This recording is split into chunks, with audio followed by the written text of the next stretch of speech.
their weapons, even though there were over a dozen officers on the scene. Both those officers were deputies from the Boone County Sheriff's Department. No officer from the Florence Police Department fired their weapon. However, a lot of the body cam we're going to watch is actually from Florence Police Department, and it was Florence that initiated the traffic stop to lead to this deadly situation. The first thing I would like to do is play with you. I know there's been a lot of questions from the media about how this suspect in this interaction came to be in police contact in the first place. I want to play for you the call to Boone County 911 Center. I will say, by the way, that I'm sure it's probably created a lot of questions of why are we in Kenton County if this all took place in Boone County. The letter appointing me as special prosecutor to review this officer-involved use of deadly force was attached to the announcement of this press conference, but in short, the Kentucky Attorney General Russell Coleman has assigned me in my office to review this officer use of force in place of the Boone County Commonwealth's Attorney Lewis Kelly, who had a conflict on the case. Anytime a prosecutor in Kentucky has a conflict, they contact the Attorney General's office. And the Attorney General's office either can keep the case themselves or assign a special prosecutor. In this case, they assigned me in my office as special prosecutor. I did not inquire as to the nature of the conflict from the Boone County Commonwealth's attorney, so if that's something you need to know, you need to ask Mr. Lewis Kelly. But first, we are going to listen to the 911 call, and I think that will answer all the questions you have about how police came into contact with this suspect in the first place. Or my clicker's not working. Try it the old-fashioned way. Hey, good morning, sir. Calling because one of my teammates was someone 15 minutes ago from a cross up and it's on 275. Can you speak up a little bit for me? Sorry to hear you. If I can hear you. Oh, can you speak up for me a little bit so I can hear you? Yes, calling because one of my teammates got stolen and it's around Cincinnati Airport right now. It was 15 minutes ago from a cross up. You said 15 minutes ago? Yeah. And I can see on the GPS is on 275 and it's taking now 721 south. So going southbound? Yeah, so he went from 275 east and now he's taking 71 south. Interstate 71 south. He's right on the right now.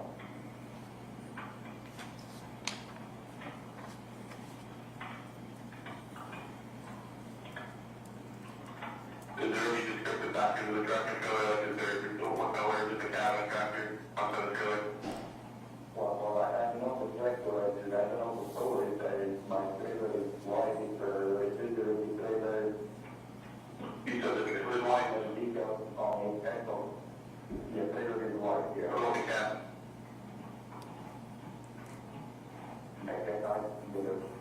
The truck, I don't know the story. No, I'm asking you the cab, so there's the cab, and then there's the trailer that's attached to it. Is the cab with the trailer, or is it just a trailer that's stolen? Just a trailer that's stolen, just a trailer. Okay.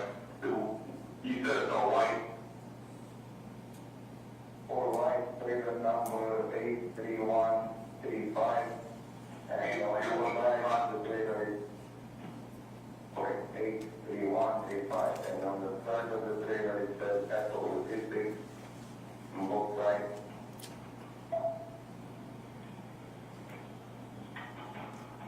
Okay. What's your call that number to be disconnected? 7108. You're really hard to hear. Hang on. 708 218 5250. What's your name? You want IO8N? What company are you with? Are you with the Echo Logistics Company? Echo Logistics is my company, yeah. Okay, where is it at now on the highway? Right now it's on 71, it's just passing Thursday Road. It's not the name, it's not. Okay. That's in Florence right now. dispatching what exit, I'm sorry? Dispatching exit 181.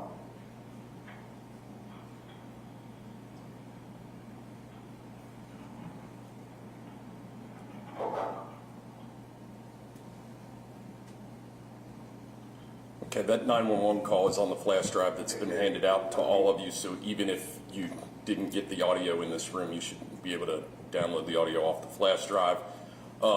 As you can tell from the call, the officers were called in reference to a stolen semi-trailer. Now, this wasn't the actual tractor that was stolen. Someone had used their own semi-tractor and hooked up to a trailer and stolen a semi-trailer from a truck stop. That's what was being called in. That stolen semi-trailer was equipped with GPS tracking, which you heard in the call, the logistics company relaying the position of the tractor to the Boone County 911 dispatch, who was then relaying to the officers via their police radios the location.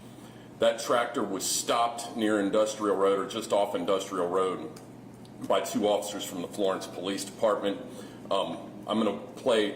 You've got the entire body cam video from both these officers on the flash drive that's been handed out. I'm only going to play a portion of the first one just for brevity's sake, because then the first one gets more of the entire interaction, because the first officer's video is Officer De Leon from the Florence Police Department. The initial stop was made by Officer Smallwood, but his body-worn camera hadn't kicked on as early as Officer De Leon's did.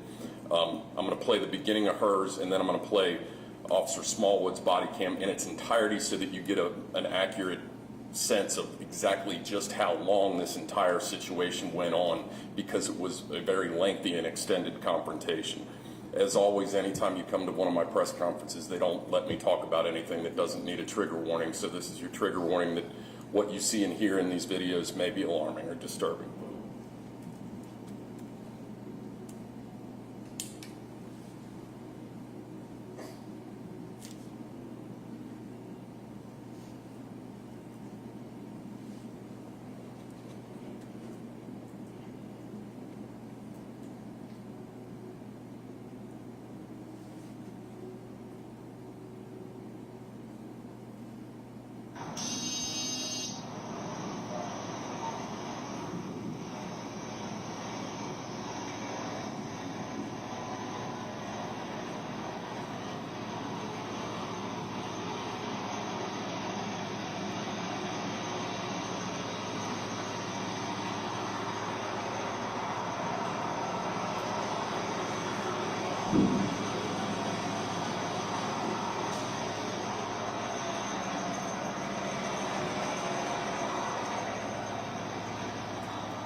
Okay, I'm now move to Officer Smallwood's body-worn camera. This one is lengthier. I'm going to let it run so that you all get a sense of the entire length of time that this confrontation went on.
People keep walking away.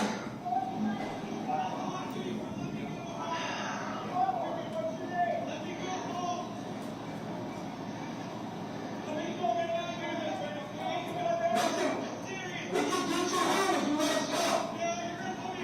No, we're not. If you got that gun in your hand, we can't talk.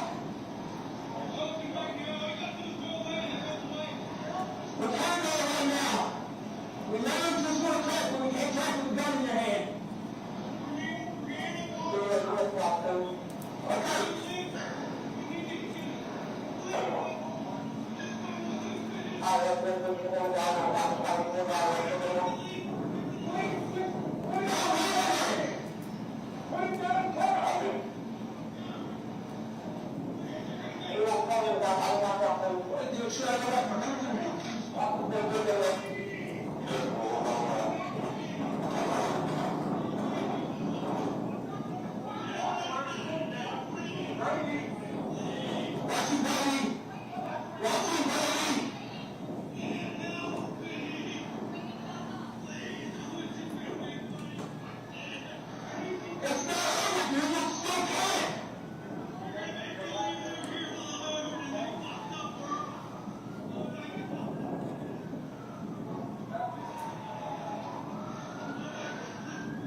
Contact Amazon.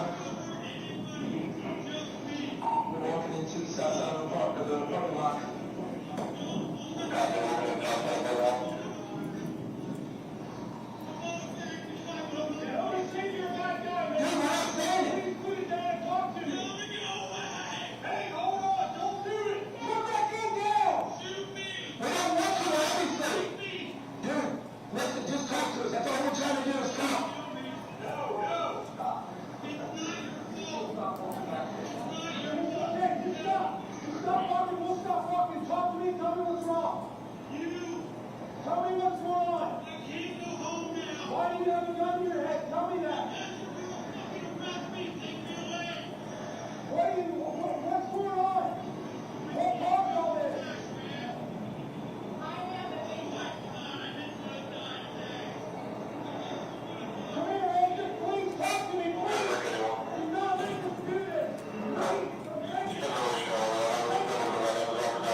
Don't know why that froze. Give me just 1 second.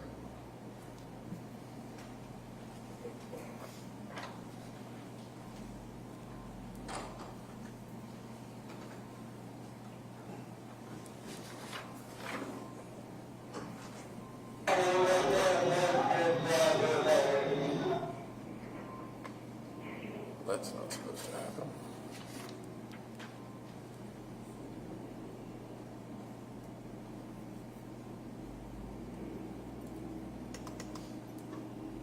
Apologize for the technical errors.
I'm going to skip to the next video in interest of time. The next video picks up just a little bit where the last one cut off. The videos, again, are on your flash drives in their entirety, so if that's something you want to air later on, you can watch that part. This is video from Deputy Wiley's body-worn camera. Deputy Wiley is obviously a member of the Boone County Sheriff's Office. This is picking up maybe 2 minutes after the video cut off from the last body camera.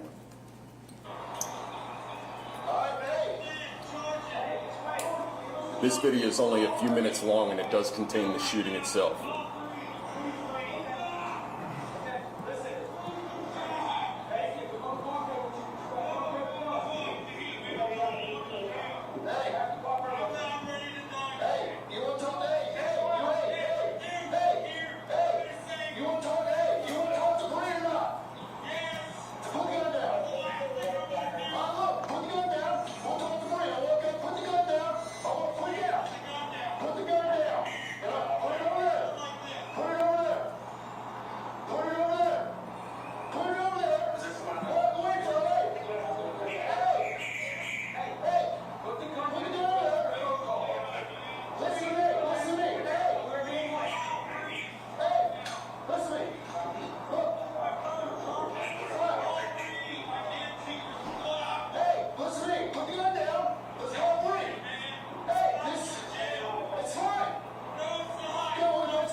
there was a break where, for some reason, Deputy Wiley's body cam video reset at that point, but it does pick it up in a second video where you watch officers continue to provide emergency medical treatment to the suspect until EMS arrives. By the time EMS got there, officers had already started CPR. The subject was transported to the hospital where he was ultimately declared deceased due to his gunshot wounds.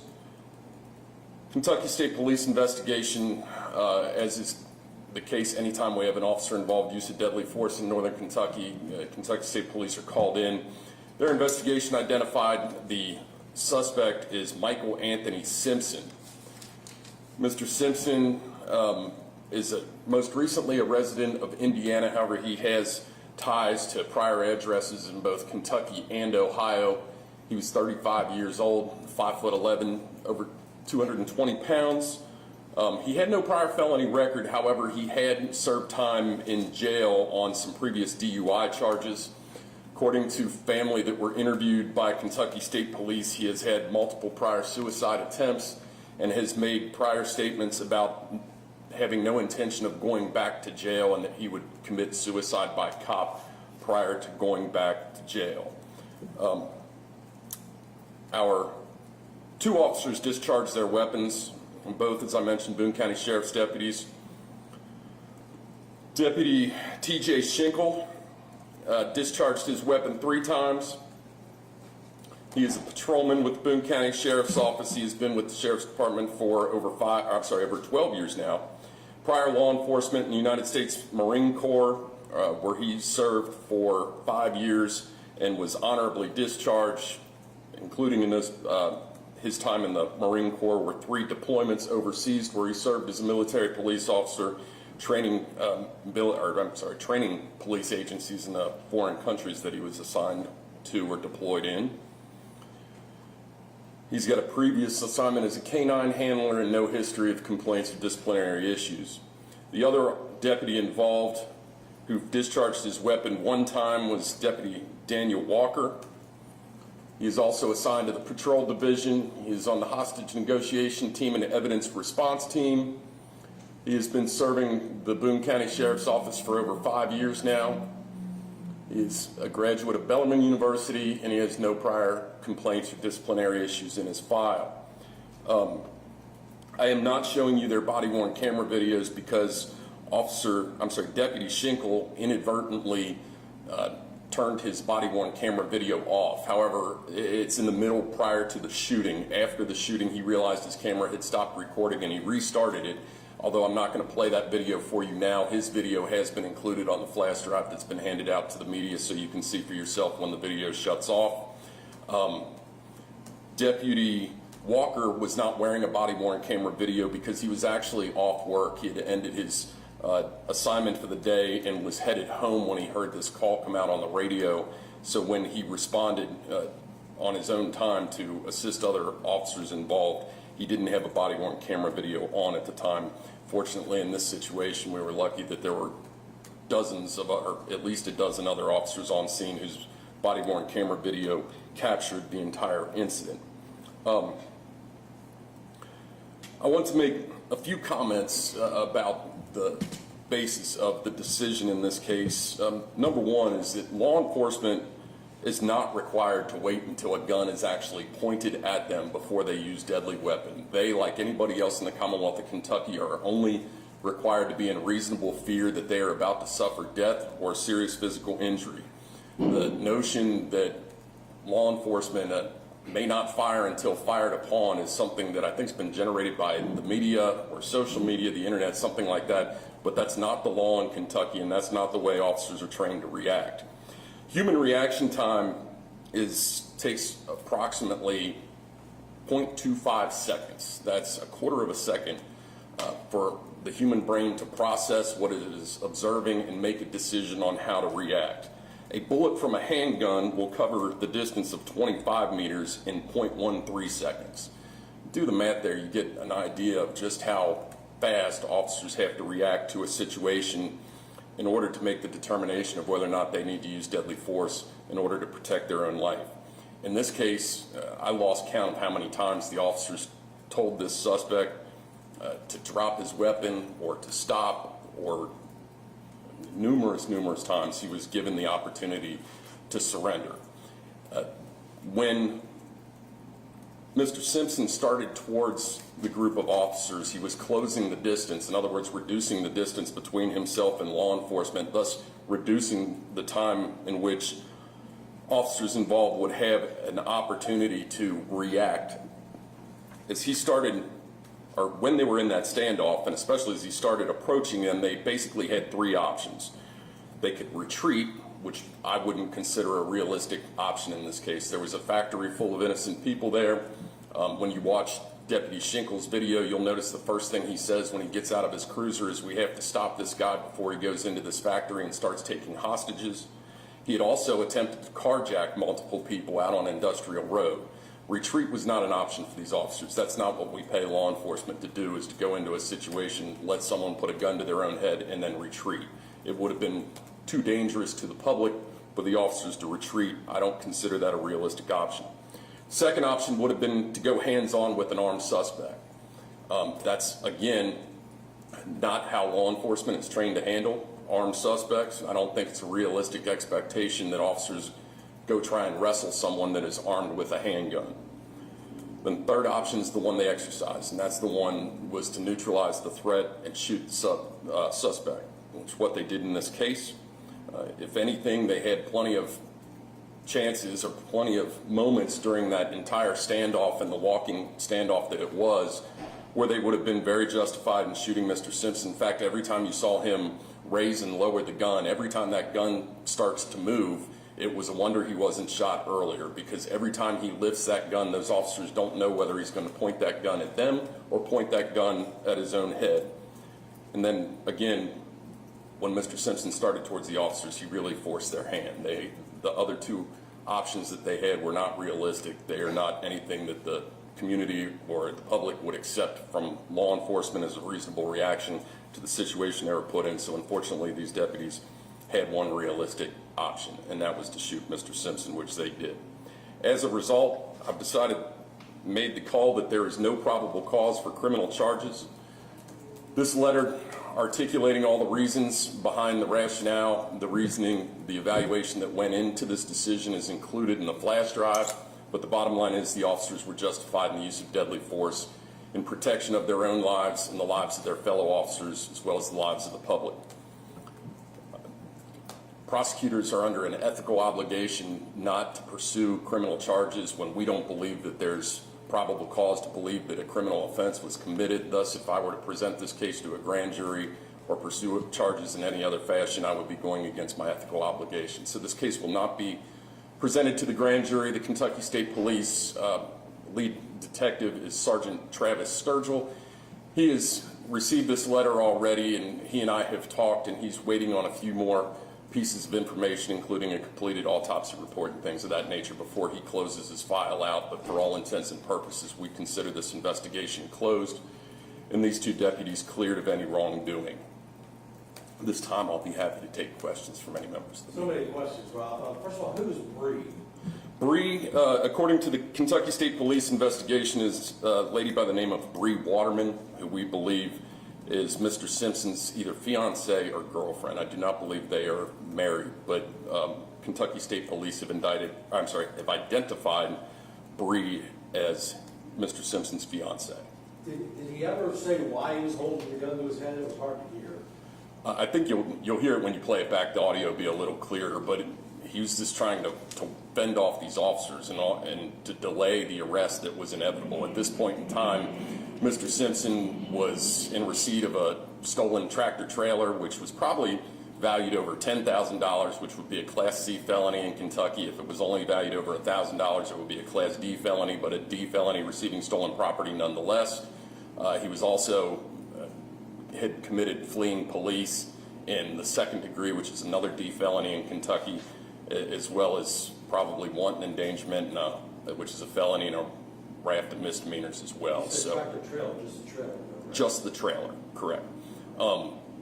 So he was facing the prospect of significant prison time in Kentucky. He, according to the KSP investigation, had not enjoyed his prior stay in the jail that he was in for his DUI case and had no intention of going back.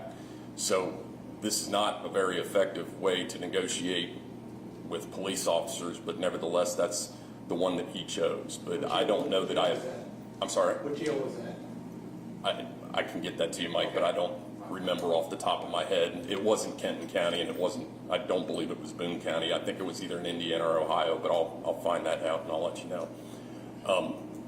But nevertheless, I've heard of this before, people trying to ward off police by putting a gun to their own head, and I've never heard of it being successful. Obviously, if your intention is to either kill yourself, which I think if you heard the last thing he said to Deputy Wiley was, if you say put the gun down one more time, I'm going to put the gun down. And I think the way he says it, you can infer that he is telling Deputy Wiley that if you tell me to drop the gun one more time, I'm going to shoot myself. So I think that this is just an unfortunate and tragic situation of a criminal suspect intending to commit suicide by cop. He apparently didn't have it in him to pull the trigger himself, but I think he knew exactly what was coming when he started walking towards the police officers. Do you know, just because you watched so many different angles, from the time that officers arrived until when those shots were fired, about how much time? It's approximately 15 minutes. If you look at the Officer Smallwood's body-worn camera video, it has the actual time on it, so you can. Obviously, he was out with him maybe a minute or two before Mr. Simpson started running. But if you compare the times on Officer De Leon's camera video with Officer Smallwood's camera video, and I apologize again for the malfunction, but if you watch Officer Smallwood's video, you'll see the shooting on there as well, so you'll know the exact amount of time.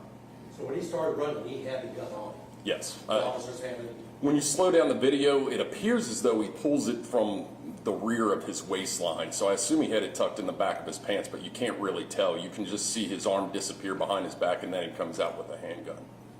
And you say you don't have to point the gun for the officers to react. Did he ever point the gun at them? I can't really tell in that video because there's so much distance between the officers, and no one really gets close enough to tell where he had that gun pointed until the very end. In Deputy Wiley's video, you can see him raise and lower the gun. However, every time he raised it, he did put it to his own head, but certainly the officers didn't know that every time he started to move the gun.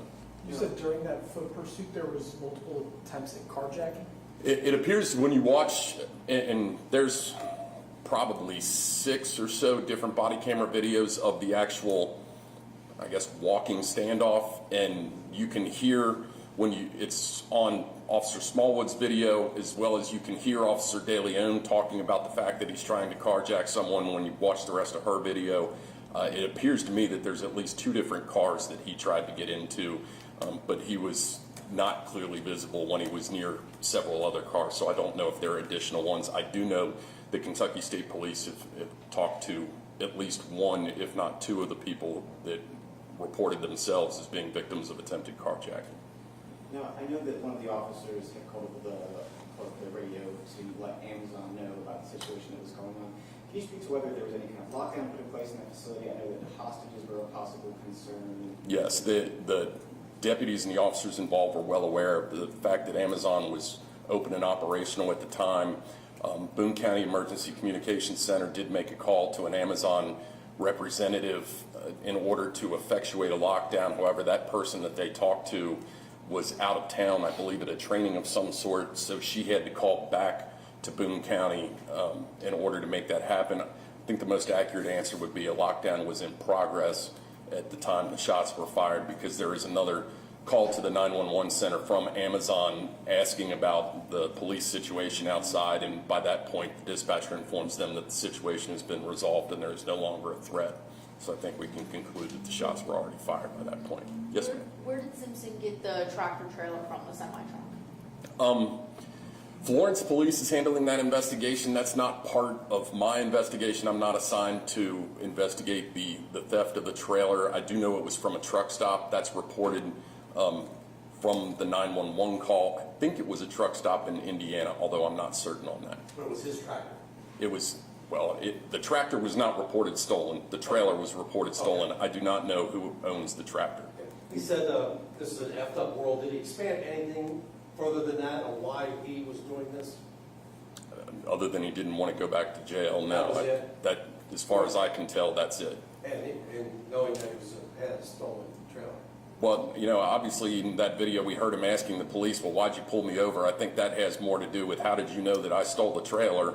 I just don't think he envisioned the fact that he stole a trailer with GPS tracking on it, and so he didn't understand how police were on to him. But nevertheless, that I can tell, this is someone who's had mental health history in the past, who's had prior suicide attempts in the past that did not involve law enforcement, who had made statements that he had no intention of going back to jail, that he would commit suicide by cop before ever doing so, and he brought that situation upon himself.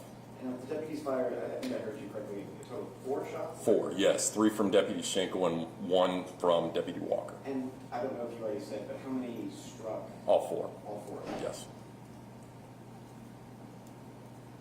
And you said the trailer had GPS tracking, correct? Yes, ma'am. That's how the 911 caller knew all the locations. And too many to count. Drop the gun, too many to count. I mean, it's at least dozens, if not hundreds of commands to drop the gun. Y'all got the time, you can go count them, but I lost count several minutes into the video.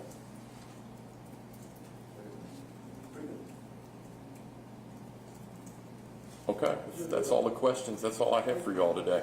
Thank you all very much. Thank you so much.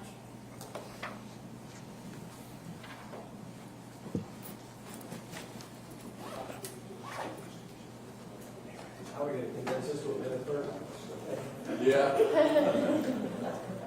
There's a lot more video too. You guys got to realize that too. When you start flooding these police agencies with requests for all body-worn camera, Yeah. they're still trying to redact all the body-worn camera